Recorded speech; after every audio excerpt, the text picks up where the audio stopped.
Alright there, geezers, Jules here from FGS, home of the Future Game Show. And you know what? When it comes to that perfect knockout blow, that awesome stellar headshot, or being able to drift into first place by nailing a tight corner, these are the good times in video games. But they can get even better, and that's when a video game comes along, pats you on the back and sometimes the butt, and says, "Well done, champ, you've done absolutely fantastic work here. Now here is a reward." And it's this incentive that drives us, that we might unlock something amazing for putting in all the hours like a good little worker bee. Yet maybe, honey, we should have been more careful, as sometimes video games use rewards as a hive for utter scumbaggery. Not entirely sure why I've put so many bee puns into this intro right here. I'm not hating it, but there is no payoff whatsoever. Clearly I wrote this when I was doing something else, apparently. But you know what I do hate more than anything else is when video game rewards come along and sting you, another bee pun, still not sure why, with terrible rewards that just are not worth your time. So let's have a chat about them. As I'm Jules, this is FGS, and these are terrible video game rewards not worth your time.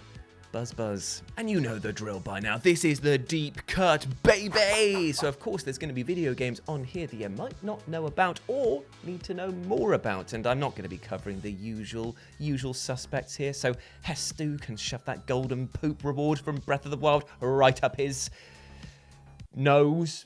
So let's start things off by talking about Knight Rider and how you can unlock the max stats, but maybe don't want to. Because no matter the game, whether it's Horizon Zero Dawn or Fighter Maker for the PS1, and that's why he's the GOAT! The GOAT! If somebody dangles the option of shooting your character so full of steroids that their stats are maxed the fuck out, then of course you're probably going to move heaven and earth to claim your digital back knee. Nothing will seem like too much effort in the pursuit of an avatar that can obliterate foes in seconds or brush off attacks like the enemy was throwing warm squares of cheese at them rather than deadly blows. However, when it comes to Knight Rider for the nayers, it turns out that with great powers comes a great pain in your tailpipe. Now from the outset, this game offers you two modes. I know I'm holding up four fingers. Now from the outset, the game offers you two modes, mission mode and driving mode. And the first is basically the story mode of the game, where you take down crime in the only way that 80s TV shows have taught us how, and that is with deadly, unregulated force and lasers. Driving mode on the other side is kind of like your day off. You just have to drive to survive, just go as far as you can and avoid enemy cars.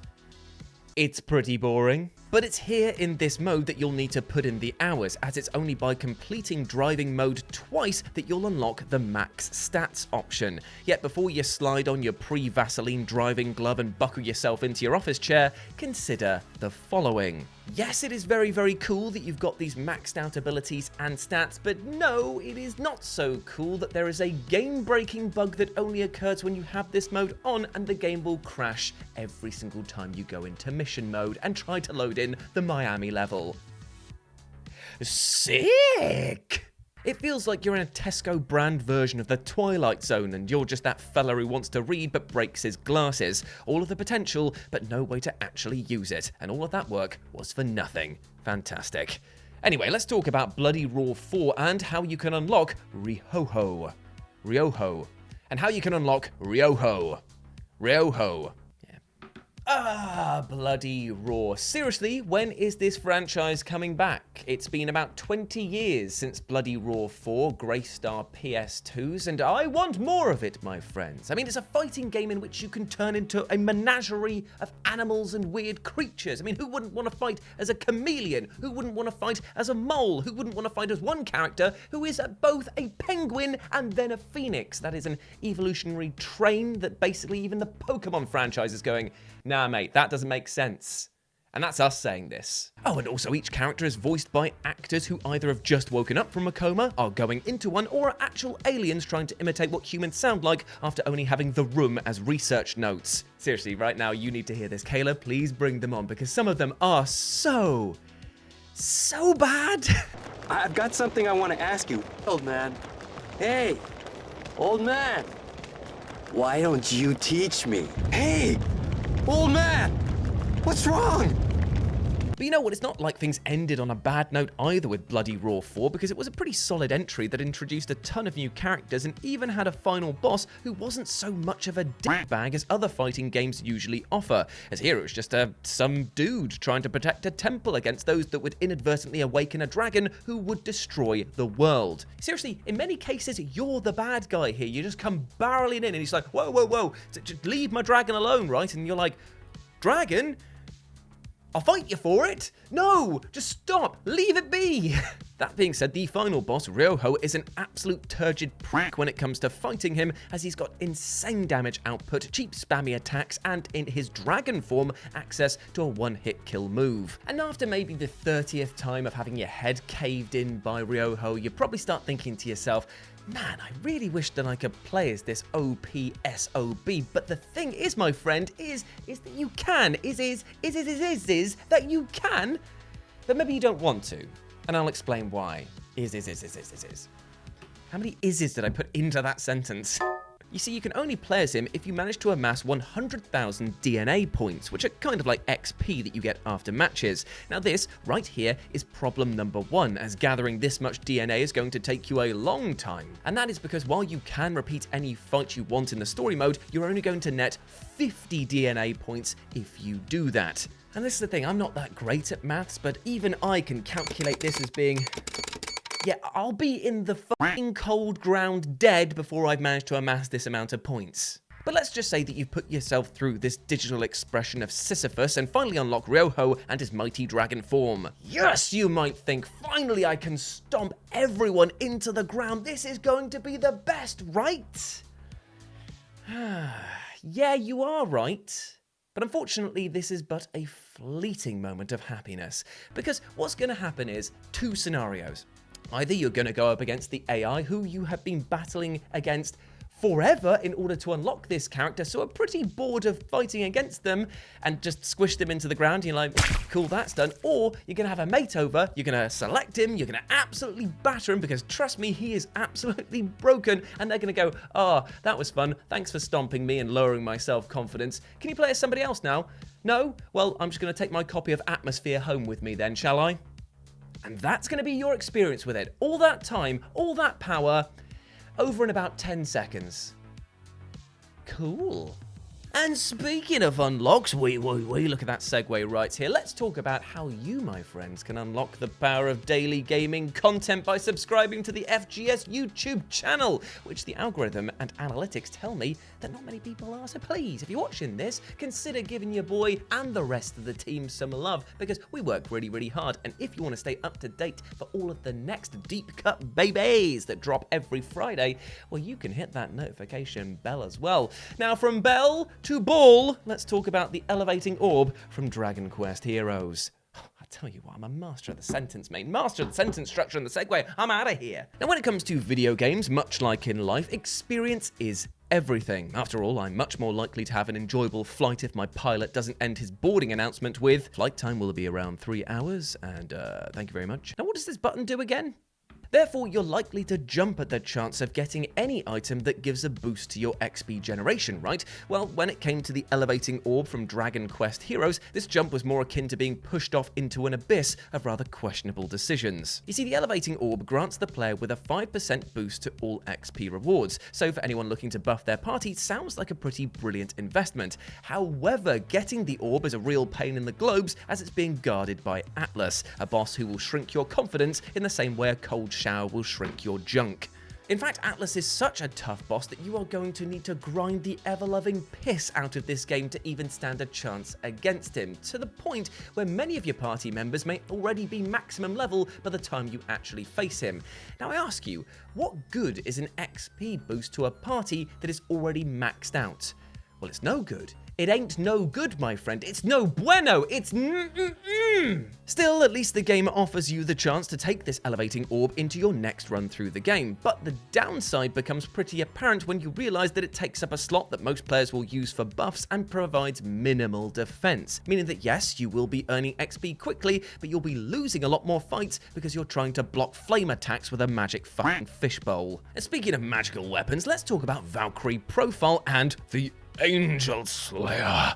Now, if there's one thing that video games have taught us, outside of the fact that firing up an audio diary during a zombie invasion or an alien attack or just a world-ending apocalypse is clearly the best thing to do with your dying breaths, it is the fact that in order to defeat a big bad, you are going to need a big bad weapon yourself in order to take them to task. And when you hear the name Angel Slayer and learn that its attack power is in the tens of thousands, then you might well start pulling a De Niro face and start nodding along, because this sounds like the digital tax, my friend.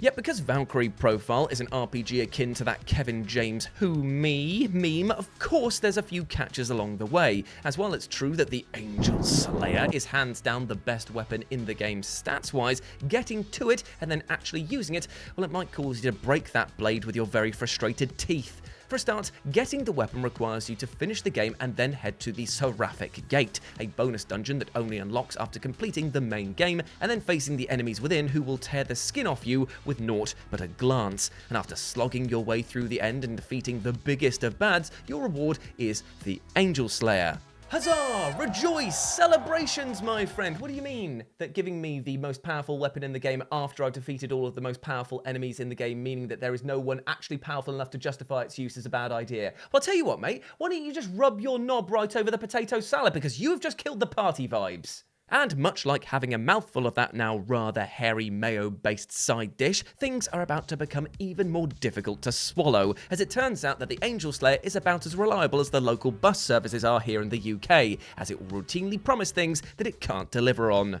Because this is the thing, while the sword states that it can do 20,000 damage per attack, it's only got an attack trust rating of 1, and this is a mechanic in the game that basically clues you in as to how reliable the said item is of doing its max damage. It can do anything between like 1 and 20,000, and let me just tell you, 1 for the attack trust rating, that ain't very useful.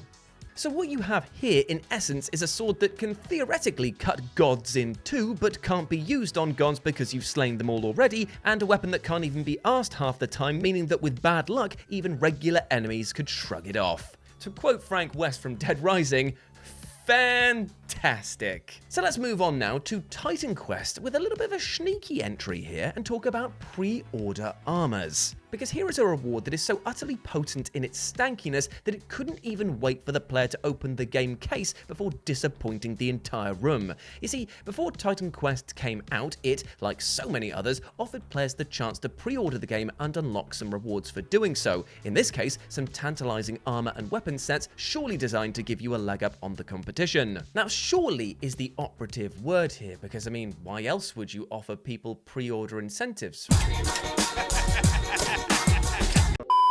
You want them to be good. That's the incentive, that they're good so that you get the game to have the good stuff, right? Well, two of the sets, the Armament of Gaul and the Armament of Germania, they might look absolutely amazing, but when it comes to stats, they're like,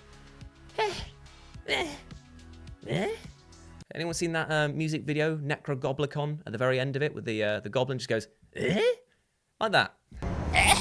Yet the cream of the crap here is most definitely the garb of the Greater Merchant, which utterly spits in the open mouth of the player by hitting them with a level cap requirement of 30 right out of the gate. So technically you'd unlocked your reward, but were then completely unable to use it for hours. Cheers.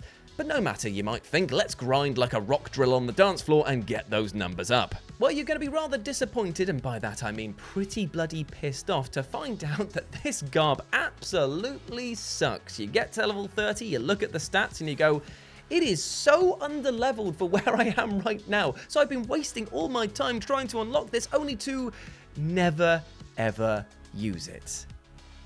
Cool.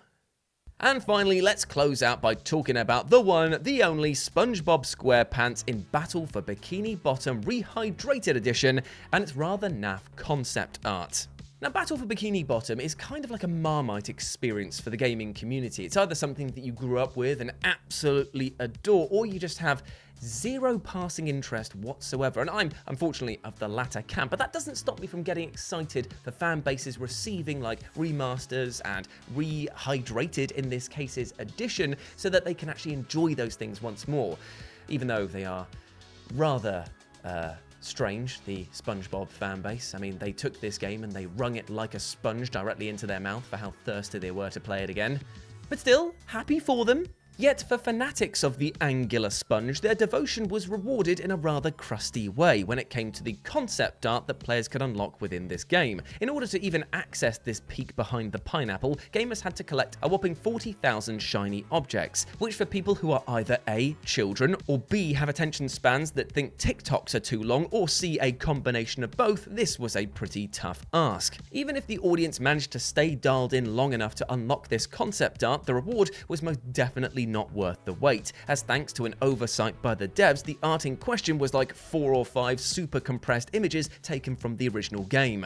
Seriously, I don't even know what I'm looking at here. You could tell me that this was Patrick's unwashed starfish and I'd say, yeah, sure, whatever. Probably not safe for work though. Thankfully though, in a later patch this was rectified and a new concept art was added in for players to peruse, but if you were a staunch Spongebob fan at launch, this would have been as grating an experience as listening to the main star himself run an adult call center. This is nasty. And there we go, my friends. Those were terrible video game rewards not worth your time. I hope that you enjoyed that and let me know what you thought about it down in the comment section below, as well as any suggestions for what you'd like to see me cover next on the next Deep Cut Friday slot, baby.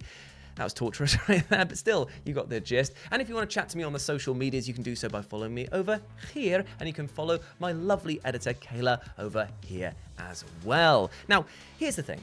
Before I go, I just want to say one thing. Even though we talked about terrible rewards that were just definitely not worth your time, I'm going to talk about a reward that is most definitely worth your time, and it could potentially only take 5 minutes of each and every day. And all you got to do there, my friends, is just be kind to yourself. Just 5 minutes a day, just checking in with yourself, making sure that you're okay, and sometimes, maybe if you're not okay, trying to figure out solutions to these problems. And remember, friends, family, professionals in the support industry, these people are there for you because they want you to do well, as do I. I want nothing more than for you to go out there and just smash your life goals today, because you're a bloody ledge and you deserve the best, all right? As always, I've been Jules, you have been awesome. Never forget that, and remember to take 5 minutes out for yourself each and every day, at least, and I'll speak to you soon.